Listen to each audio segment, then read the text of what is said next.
الحمد للہ رب العالمین والعاقبۃ للمتقین والصلاة والسلام علی سید الانبیاء والمرسلین وعلی آلہ واصحابہ اجمعین اما بعد اعوذ باللہ من الشیطان الرجیم بسم اللہ الرحمن الرحیم قل هو اللہ احد اللہ الصمد لم یلد ولم یولد ولم یکن لہ کفوا احد صدق اللہ العظیم وصدق رسولہ النبی الکریم الامین اللہم صل علی سیدنا و مولانا محمد معدن الجود والکرم وآلہ وصحبہ وبارک وسلم الصلاۃ والسلام علیک یا سیدی یا رسول اللہ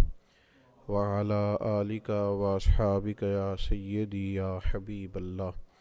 حمد و صلوات کے بعد ماہ نور و سرور، ماہ رمضان المبارک کی بابرکت پرکیف خوبصورت گھڑیاں اللہ نے ایک دفعہ پھر امت مسلمہ کو نصیب کی ہیں۔ اللہ تعالیٰ اس ماہ مبارک کو عالم اسلام کے لیے باعث خیر و برکت اور اس کی رحمتوں کے صدقے اللہ تعالیٰ امت کو عروج اور باقپن عطا فرمائے۔ آج رمضان المبارک کی بابرکت گھڑیوں میں پہلی تربیتی نشست ہے۔ آج کی گفتگو میں عقیدہ توحید کے تعلق سے چند گزارشات آپ کی خدمت میں عرض کرنی ہیں، اور میں نے یہ عرض کرنا ہے کہ عقیدہ توحید انسان کی زندگی پر کس طرح کے روحانی اثرات مرتب کرتا ہے۔ جس عقیدے کا انسان ہوتا ہے، جس نظریے کو وہ مانتا اور جانتا ہے، اس کے لازمی اثرات اس کی روحانی زندگی پر ہوتے ہیں۔ اسلامی عقائد میں سے بنیادی عقیدہ عقیدہ توحید ہے۔ اللہ تعالیٰ کی ذات اور صفات میں اسے یکتا اور تنہا ماننا، ذات و صفات میں کسی کو کبھی شریک نہ ٹھہرانا، یہ عقیدہ توحید ہے۔ اسی نظریے کی تبلیغ کے لیے اللہ تعالیٰ نے تمام انبیاء کرام علیہم السلام کو مبعوث فرمایا۔ یہی عقیدہ توحید ہے جو نبی کریم صلی اللہ تعالیٰ علیہ وسلم کی کامل غلامی سے بندہ مومن کو نصیب ہوتا ہے، اور پھر وہ انسان کی زندگی میں اور اس کی طبیعت میں انقلاب برپا کر دیتا ہے۔ قرآن حکیم کی معروف، مختصر، جامع اور انتہائی بابرکت سورہ اخلاص عقیدہ توحید کو بیان کرتی ہے۔ اللہ کریم نے ارشاد فرمایا قل هو اللہ احد، تم فرماؤ وہ اللہ ہے اور وہ ایک ہے۔ اللہ الصمد، اللہ بے نیاز ہے۔ لم یلد ولم یولد، نہ اس کی کوئی اولاد ہے اور نہ وہ پیدا کیا گیا ہے۔ ولم یکن لہ کفوا احد، اور اس کا کوئی ہمسر نہیں، اس کا کوئی جوڑ نہیں۔ اللہ تبارک و تعالی وحدہ لا شریک ہے۔ اللہ تعالیٰ بے نیاز ہے، کھانے سے، پینے سے، تھکن سے، سونے سے، جاگنے سے، اونگ سے۔ اللہ بے نیاز ہے۔ اللہ تبارک و تعالی کی نہ کوئی اولاد ہے، نہ اس نے کسی کو جنا ہے، نہ وہ جنا گیا ہے، اور اس کا کوئی ہمسر نہیں۔ یہ مضبوط عقیدہ ہو۔ کائنات کا خالق، مالک، رازق، عزتیں اور ذلتیں جس کی حکمت کا تقاضا ہیں، وہ اللہ تعالیٰ ہے۔ اپنے بندوں پر نہایت مہربان ہے، کرم فرمانے والا ہے، رحمت کرنے والا ہے، غلطیوں سے درگزر کرنے والا ہے، دنیا اور آخرت میں اپنے بندوں پر رحمت کی نظر کرنے والا ہے۔ وہ کریم مالک جو دریاؤں میں مچھلیوں کو، جو بلوں میں چیونٹیوں کو، پتھروں میں کیڑوں کو، جو ہر کونے میں ہر مقام پہ بسنے والے انسانوں کو رزق عطا کرتا ہے۔ مالک حقیقی ہے، خالق حقیقی ہے، رازق حقیقی ہے۔ رحمان ہے، رحیم ہے، کریم ہے، ستار ہے، غفار ہے۔ وہ اپنی شانوں، صفتوں، کمالات اور اسماء مبارکہ میں ہر لحاظ سے بلند و بالا ہے، یکتا و تنہا ہے، اور اتنا کریم ہے کہ جس طرح کا بندہ اس کے ساتھ گمان کرتا ہے، مالک اسی طرح کا اس کے ساتھ معاملہ فرما دیتا ہے۔ مانگنے والوں کو رزق بھی دیتا ہے، عزت بھی دیتا ہے، صحت بھی دیتا ہے، اولاد بھی دیتا ہے، عمر بھی دیتا ہے، اور دیتا ہے تو بے حساب ہی دیتا ہے۔ اور دیتا ہے تو پھر اتنا دیتا ہے، اتنا دیتا ہے، اتنا دیتا ہے کہ انسانیت لیتے لیتے تھک جاتی ہے، لیکن مالک کی عطائیں جاری رہتی ہیں۔ فرمایا بس ایک بات کا خیال رکھنا، کسی کو اس کا شریک نہ ٹھہرانا۔ بہت زیادہ تفصیلات نہیں، مسلم شریف کی ایک حدیث، حضرت جابر ابن عبداللہ رضی اللہ تعالیٰ عنہ بیان کرتے ہیں کہ نبی کریم صلی اللہ تعالیٰ علیہ وسلم نے بیان فرمایا کہ جو اللہ تعالیٰ سے اس حال میں ملا، جس نے گویا بروز قیامت رب سے اس حال میں ملاقات کی کہ وہ کسی کو اللہ کا شریک نہیں ٹھہراتا تھا، تو بندہ جنت میں جائے گا۔ ختم ہو گئی بات۔ اور فرمایا جس نے اللہ سے اس حال میں ملاقات کی کہ معاذ اللہ وہ کسی کو اللہ کا شریک ٹھہراتا تھا، وہ بندہ دوزخ میں جائے گا۔ رسول رحمت صلی اللہ تعالیٰ علیہ وسلم کی اس خوبصورت جامع اور معنویت سے بھرپور روایت نے عقیدہ توحید پورے کا پورا سمیٹ کے رکھ دیا، اور اس کے جو نتائج ہیں اور اس کا جو لازمی اور آخری نتیجہ ہے وہ بھی بیان کر دیا کہ عقیدہ توحید و رسالت کا قائل جنتی ہے، اور اگر کسی مقام پر معاذ اللہ اللہ کی ذات و صفات میں کوئی کسی کو شریک سمجھتا ہے تو وہ جہنمی ہے۔ اب یہ عقیدہ توحید کہ انسان اللہ کو وحدہ لا شریک مانے، اللہ کو بے نیاز مانے، اللہ تبارک و تعالیٰ کو ہی رازق اور خالق مانے، اللہ تبارک و تعالیٰ کی ذات پر ہی اس کا بھروسہ ہو، پھر اگر عقیدہ توحید اس کا مضبوط ہو تو اس کی روحانی زندگی پر اس کے اثرات کیا ہوتے ہیں۔ 10 باتیں میں نے آپ کی خدمت میں عرض کرنی ہیں۔ عقیدہ توحید کے جو روحانی اثرات ہیں، انسان کے وجود کو، روح کو، ذہن کو قوت اور توانائی جو یہ عقیدہ دیتا ہے، وہ 10 باتیں اللہ کی توفیق سے آپ کی خدمت میں عرض کرنے جا رہا ہوں کہ طاقتور ترین اور مضبوط ترین اور وسیع الذہن اور وسیع القلب اور وسیع المزاج شخصیت عقیدہ توحید ترتیب دیتا ہے۔ سب سے پہلی بات یہ ہے کہ جب کوئی انسان اللہ کی توحید کا ماننے والا ہوتا ہے تو وہ تنگ نظر نہیں ہوتا، لسانی بنیادوں پر، علاقائی بنیادوں پر، رنگ و نسل کی بنیاد پر تقسیم نہیں ہوتا۔ کیوں نہیں ہوتا؟ اس لیے کہ وہ اس رب کا ماننے والا ہے جس نے زمین و آسمان کو بنایا۔ تنگ نظری نہیں پیدا ہوتی عقیدہ توحید کی برکت سے، تو مسلمان کبھی تنگ نظر نہیں ہوتا۔ عقیدہ توحید کا ماننے والا، توحید و رسالت کا ماننے والا، دروازہ رسول کی گدائی کرنے والا، اس کی سوچ بہت بڑی ہوتی ہے، دل بہت بڑا ہوتا ہے، اس کا مشرب وسیع و ظرفی ہوتا ہے، اس کے مزاج میں وسعت ہوتی ہے۔ اقبال کہنے لگے بازو تیرا توحید کی قوت سے قوی ہے، یعنی تیرے بازوؤں کے اندر جو طاقت ہے وہ اللہ کی توحید کی ہے۔ اب اس کا نتیجہ کیا ہے؟ بازو تیرا توحید کی قوت سے قوی ہے، اب تو کسی وطن میں بند نہیں ہو سکتا۔ اسلام تیرا دیس ہے اور تو مصطفی ہے، پھر ساری دنیا تیرا وطن ہے، چونکہ ساری دھرتی اللہ کی ہے۔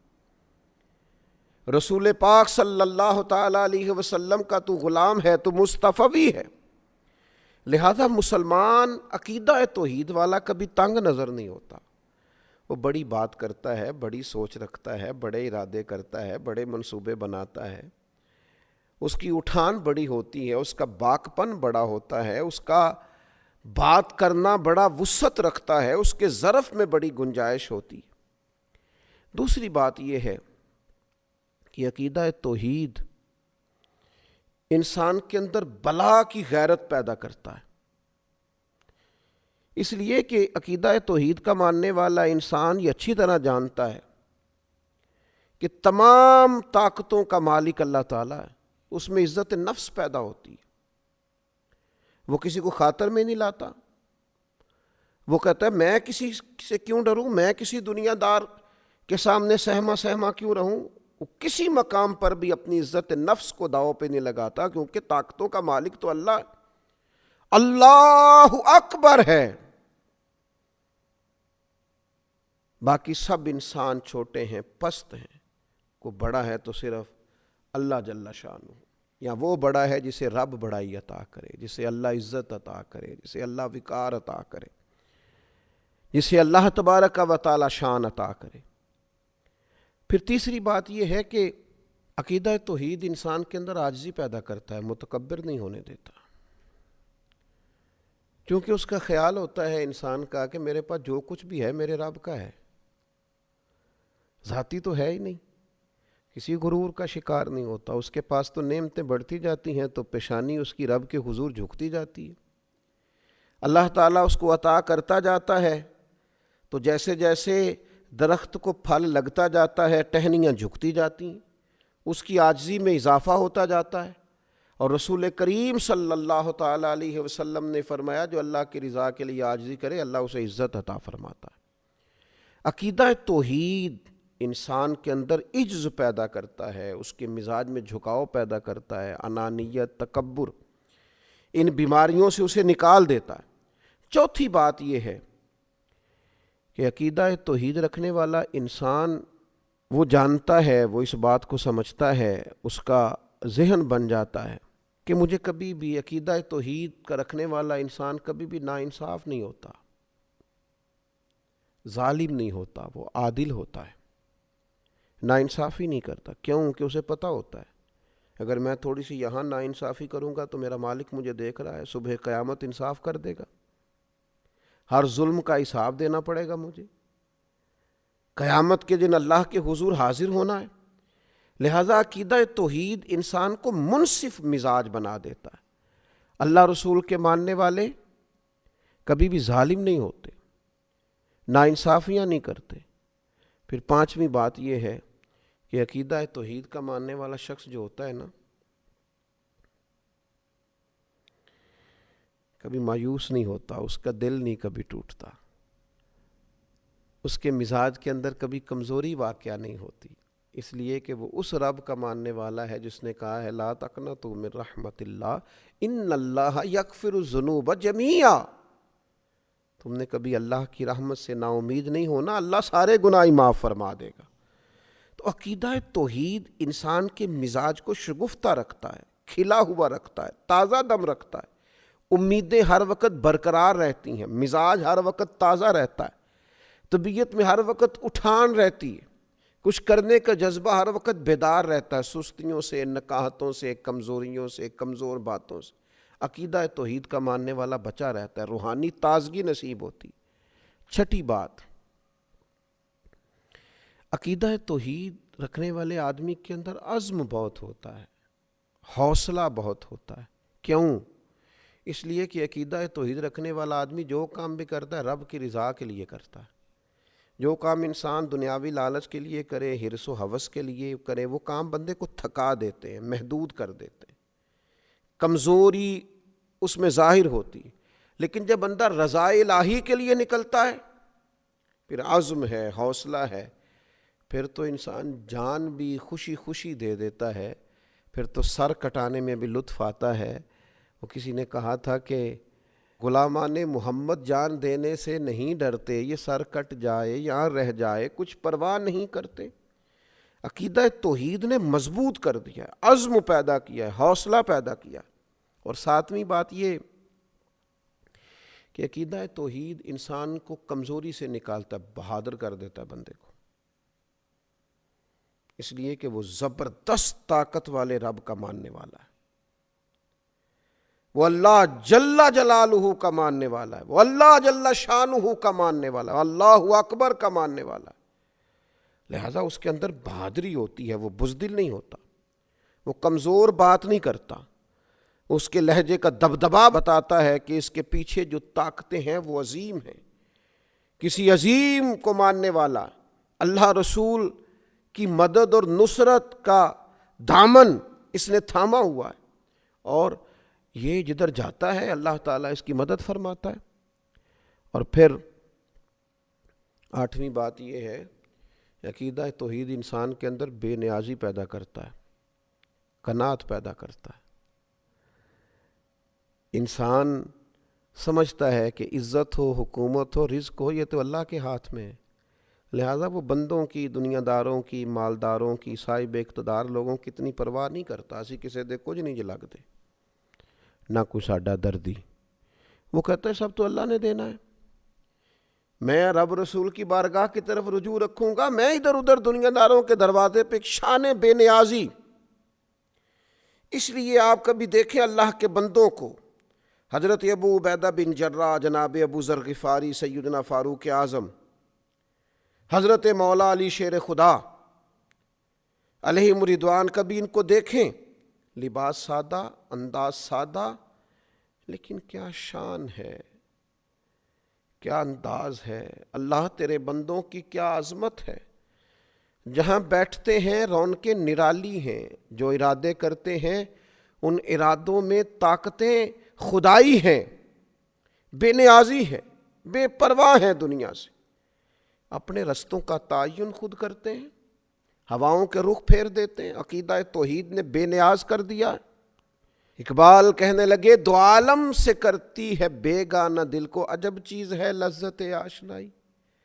جب سے مالک تیرے ساتھ آشنا ہوئے ہم تو دنیا سے بے نیاز ہو گئے، بیگانہ ہو گئے. اور پھر نامی بات یہ ہے کہ عقیدہ توحید کا ماننے والا قانون کا پابند ہوتا ہے، اس لیے کہ اسے پتہ ہوتا ہے میرا اللہ ہر حال میں مجھے دیکھ رہا ہے. اسے پتہ ہوتا ہے اللہ ظاہر کو بھی دیکھتا ہے، باطن کو بھی دیکھتا ہے. لکھا ہوتا ہے نا کیمرے کی آنکھ آپ کو دیکھ رہی ہے، محتاط رہنا. تو جسے یہ یقین کامل ہو میرا رب مجھے دیکھ رہا ہے، کسی قانون کی خلاف ورزی نہیں کرتا. اپنی حرکات کو، سکنات کو، صبحوں کو، شاموں کو، جلوتوں کو، خلوتوں کو اللہ رسول کے قانون کا پابند رکھتا ہے، کیونکہ عقیدہ توحید کا ماننے والا ہے. اور 10ویں بات یہ کہ عقیدہ توحید انسان کے اندر قوت اور مساوات کو پیدا کرتا ہے. انسان سمجھتا ہے یہ ساری مخلوق اللہ کی پیدا کرتا ہے، وہ کسی کو حقیر نہیں جانتا، لوگوں سے پیار کرتا ہے. رب کی مخلوق اسے اچھی لگتی. الخلق و یال اللہ، حضور نے فرمایا مخلوق اللہ کا کنبہ ہے. جب وہ عقیدہ توحید کا قائل ہوتا ہے پھر اللہ کی مخلوق سے پیار کرتا ہے، پھر مساوات کرتا ہے، پھر انسانوں کو حقیر نہیں جانتا. پھر وہ اللہ کے بندوں کو، مسلمانوں کو، رسول کریم کے غلاموں کو غلامی کی نسبت سے ساتھ بٹھا کر فخر محسوس کرتا ہے. کسی بھی مسلمان صحیح العقیدہ کو پاس بٹھا کے اسے گھٹن محسوس نہیں ہوتی. یہ 10 باتیں ایسی ہیں جو روح کو تازہ کر دیں، جو طبیعت میں ایک نورانیت پیدا کر دیں، جو مزاج کو شگفتہ کر دیں. یہ کب نصیب ہوتی ہیں؟ جب عقیدہ توحید ملتا ہے. 10 باتیں عرض کی ہیں. اللہ تعالیٰ مسلمانوں میں یہ پیدا کر دے، ہمارے دلوں کو ٹھنڈا کر دے. اور آپ یقین کریں اگر یہ 10 باتیں پیدا ہو جائیں تو انزائٹی بھی گئی، ڈپریشن بھی گیا، ٹینشن بھی گئی. اور یہ جو کہا جاتا ہے کہ فلاں میری بات نہیں سن رہا، فلاں میرا خیال نہیں رکھتا، ان ساری باتوں سے انسان گیا. جس کے پیچھے رب رسول ہوں اسے کسی اور کی حاجت رہ ہی نہیں جاتی. اللہ تبارک و تعالی عقیدہ توحید و رسالت کی مضبوطی عطا کرے. وما علینا الا البلاغ المبین.